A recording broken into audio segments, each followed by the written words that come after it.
40 years after losing her son, somebody tips cops to look at an unexpected place. The world can be a dark and unforgiving place, but sometimes, in the midst of tragedy and heartbreak, there are stories of hope and resilience that remind us of the strength of the human spirit.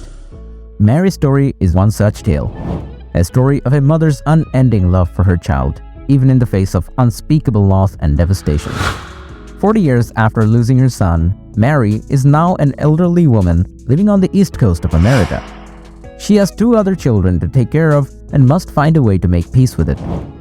When the police get an unexpected tip nearly 40 years after Joshua's disappearance, Mary's heart nearly stops when she hears who gave them a tip, and she rushes to the police station.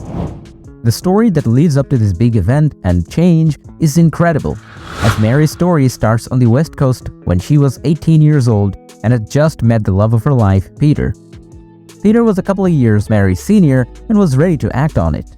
Mary and Peter had a lot of fun together, but it is impossible that they were having a little too much fun without the proper protection. When Mary got pregnant, they kept the baby and moved in with Peter. 9 months later, their son, Joshua, was born, and Mary fell in love with him. The first 2 years of their relationship were smooth sailing, but their relationship was about to hit another unexpected big speed bump when Mary got pregnant again. With one child, it was already difficult for the couple to make ends meet, but with another child, it would become nearly impossible. Mary and Peter are a young couple who are trying to make things work financially. During a checkup, the doctor reveals that Mary is pregnant with 2 twins. Peter is unhappy about this and they get into a big argument. Peter then comes up with an ultimatum. If Mary decides to keep the children, he will leave her. Mary is stunned by this ultimatum, but she has no hesitation in her answer. Peter is left with no other choice, so he moves to a different city and leaves Mary in the dark about which one. In her anger, Mary has forbidden Peter from seeing their son. Mary decided to leave Peter and move back in with her parents, who were sympathetic to her situation.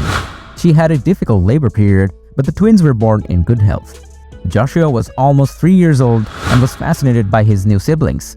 Mary was looking forward to the future, with her parents watching the kids and Mary being able to save money from her 2 jobs. However, just a few days after his 4th birthday, Joshua went missing and Mary went into a blind panic. She called everyone she knew and all of her attention was focused on finding him.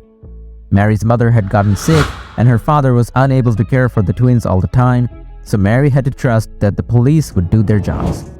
She tried to get back to work, but her mind kept wandering off to Joshua. After 4 years without Joshua, she finally found a way to accept it and land a new job, the first full-time job she had ever had. Mary was offered a long-term contract by the company, allowing her to move out of her parents' house and get a place of her own.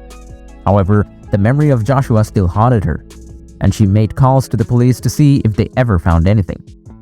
The twins grew up and moved out of the house, but their lives took them out of state. Mary spent most of her days alone and at home, struggling to fill the days. Mary receives a call from a police officer informing her that Peter, her ex-husband and the father of her children, has confessed to killing Joshua. Peter had decided to drive up to the house when he saw Joshua playing in the garden by himself, and Joshua had gotten in the car with him without hesitation. Mary was still in shock when she heard the name of the person who had given the tip. Peter took his son Joshua to his newly acquired house across the country where they were able to build their own life away from it all. Peter had not told the police how he did this, but Mary would soon find out what this devil of an ex-husband had told her son. Mary decided to book the first plane she could get, and after 20 years of travel, she arrived at Joshua's house. She rang the doorbell, and after a couple of seconds, a young boy of about 12 opened the door. Mary meets Joshua, a tall and handsome man in his 40s, and asks him if he is her son. Joshua's jaw drops and he is speechless, but after a few moments, he invites Mary in. They have a lot to talk over, and Mary eventually convinces Joshua that what Peter had told him growing up was all lies.